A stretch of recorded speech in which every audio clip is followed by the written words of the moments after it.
La formation et l'insertion professionnelle des jeunes, défis et opportunités. C'est le thème de la table ronde de 3 jours organisée par les Sahéliens de Don Bosco dans la commune de Massina du mercredi 11 octobre au vendredi 15 octobre 2023. Parmi les thèmes du premier jour des assises, les enjeux et défis de l'enseignement et de la formation technique professionnelle au XXIe siècle, l'importance de l'enseignement et de la formation technique et professionnelle sur la croissance socio-économique en République démocratique du Congo, afin financement et stratégie pour le développement. Pour le deuxième jour de cette activité, il était question du travail en équipe dans le but de formuler des recommandations qui seront soumises aux autorités politico-administratives du dit secteur. Le troisième jour consacre la clôture de la dite activité. M.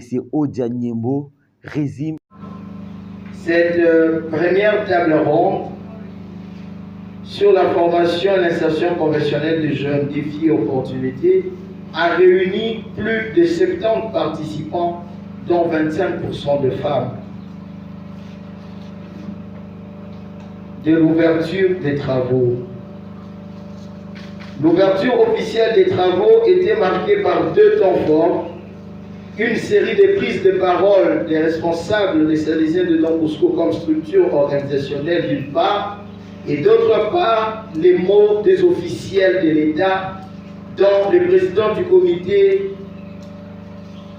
technique de la SADC pour l'éducation, la formation, la science, la technologie et l'innovation, ainsi que le mot du représentant du secrétaire général de la formation professionnelle métier A.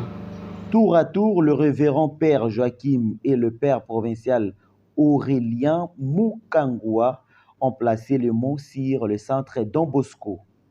Engagé dans l'éducation des jeunes pour en faire de bons chrétiens et d'honnêtes citoyens, cela dure plus de 100 ans déjà dans notre RDC. Notre pastoral des jeunes porte le nom de l'Oratoire salésien.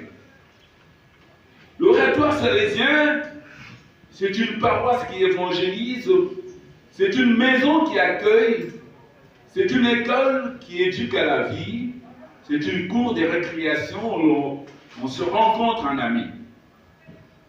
C'est sur la branche de l'écoute de l'école qui éduque à la vie que se trouvent toutes les ramifications de la scolarisation des jeunes, et chacun d'eux accueilli selon son profil et son projet de vie.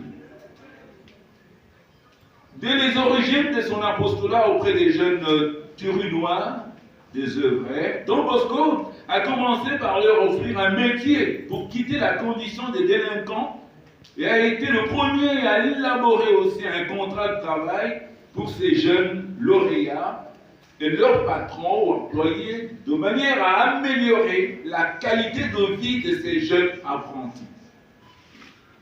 Pour les Sahéliens de Don Bosco, la formation professionnelle, l'encadrement des jeunes, c'est notre vocation.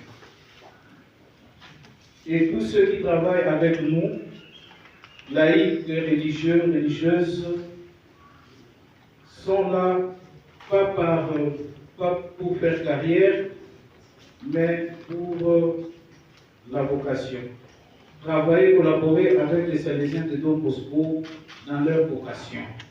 Voilà pourquoi les Sahéliens de Don Bosco s'engagent à former d'abord le personnel avec qui ils travaillent afin de donner le meilleur aux jeunes.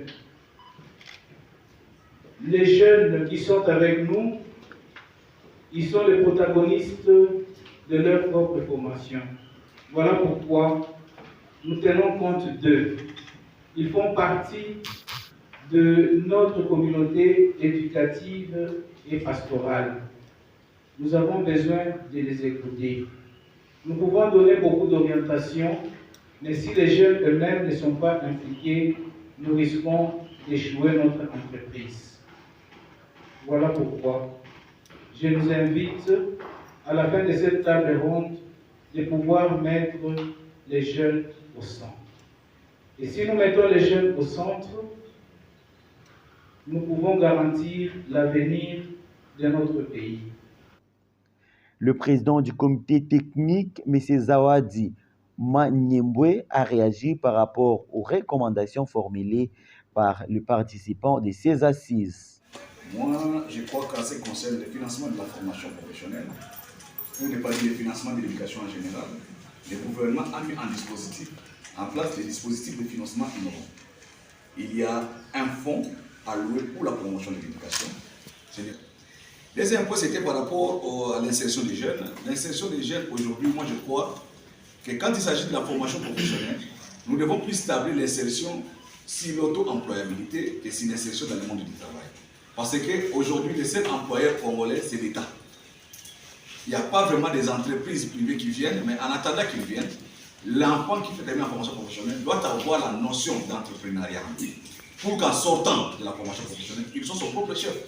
Ou bien peut-être encarter 2-3 personnes, ils travaillent en mutualisation, il faut créer leur petite entreprise. Ou bien peuvent travailler avec un menteur.